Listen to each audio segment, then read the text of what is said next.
Hello friends, வணக்கம்.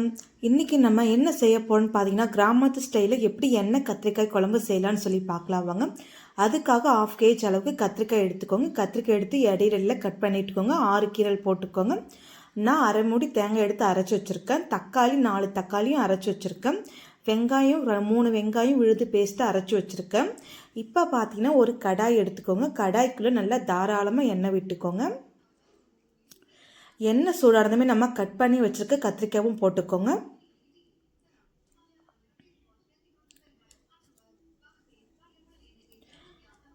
நம்ம தண்ணியோடு போடும்போது கத்திரிக்காய் என்ன பண்ண பார்த்தீங்கன்னா மேலால் தெரிக்கும், அதனால் பார்த்து போட்டுக்கோங்க. கூடவே 6 பல்லுலேருந்து 8 பல்லு பூண்டு போட்டுக்கோங்க. எண்ணெயில் கொஞ்சம் மிதமான தீயில் வச்சு நல்லா வதக்கி விடுங்க. கத்திரிக்காய் பார்த்தீங்கன்னா நல்லா கலர் மாறணும். இந்த மாதிரி வதங்கினோடனே ஒரு பிளேட்டில் எடுத்து கத்திரிக்காவை போட்டுக்கோங்க. இப்போ பார்த்தீங்கன்னா அதே கடாயை வச்சு அதே எண்ணெய் வச்சு பச்சை மிளகா 2 போட்டிருக்கேன். ஒரு கரண்டி அளவுக்கு இஞ்சி பூண்டு பேஸ்ட்டு நம்ம வீட்டில் ரெடி பண்ணதே. இப்போ இஞ்சி பூண்டு பேஸ்ட்டு போட்டு நல்லா மிக்ஸ் பண்ணி விட்டுக்கோங்க. இது கூடவே 2 கொத்து கருவேப்பிலை போட்டுக்கோங்க. இது கூடவே மிளகாய்த்தூள், வெறும் மிளகாய்த்தூள் 1/2 டேபிள் ஸ்பூன் போல் போட்டுக்கோங்க. நான் அப்புறமேல் போட்டுக்கலாம் மிச்ச மிளகாய்த்தூள். நல்லா ஒரு கரண்டி வச்சு மிக்ஸ் பண்ணி விட்டுக்கோங்க.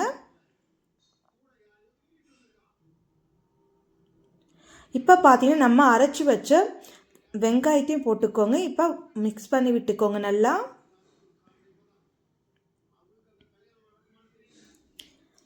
இது கூடவே பார்த்தீங்கன்னா நம்ம தக்காளி அரைச்சி வச்சுருக்கோம் இல்லையா, இப்போ தக்காளியும் ஊற்றி நல்லா மிக்ஸ் பண்ணி வச்சுக்கோங்க. ஒரு 5 நிமிஷம் போல் மிக்ஸ் பண்ணி விட்டுக்கோங்க பச்சை வாசனை போகிற வரைக்கும்.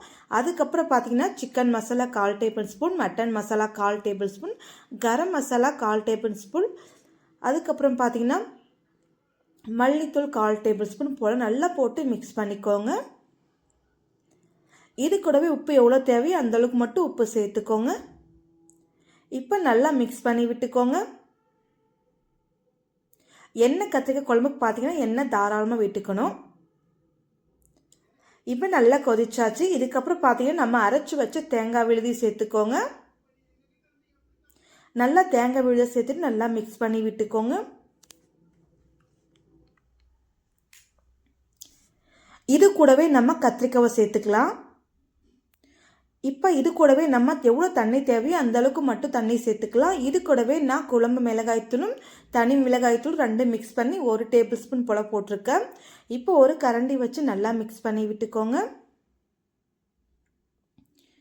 இப்போ மூடி போட்டு வேக வச்சுக்கோங்க. ஒரு 10 நிமிஷம் போல் நல்லா கொதிக்கட்டும். இப்போ நல்லா கொதிச்சிருச்சு பாருங்கள், மேலால் எண்ணெயெல்லாம் பிரிஞ்சு வந்திருக்கு. இப்போ கத்திரிக்காய் வெந்துருச்சு பாருங்கள். அவ்வளோதான் ஃப்ரெண்ட்ஸ், ரெடி ஆகிடுச்சு. நாளைக்கு பார்க்கலாம். தேங்க்யூ. பிடிச்சிருந்தா லைக் பண்ணுங்கள், கமெண்ட் பண்ணுங்கள், சப்ஸ்கிரைப் பண்ணுங்கள்.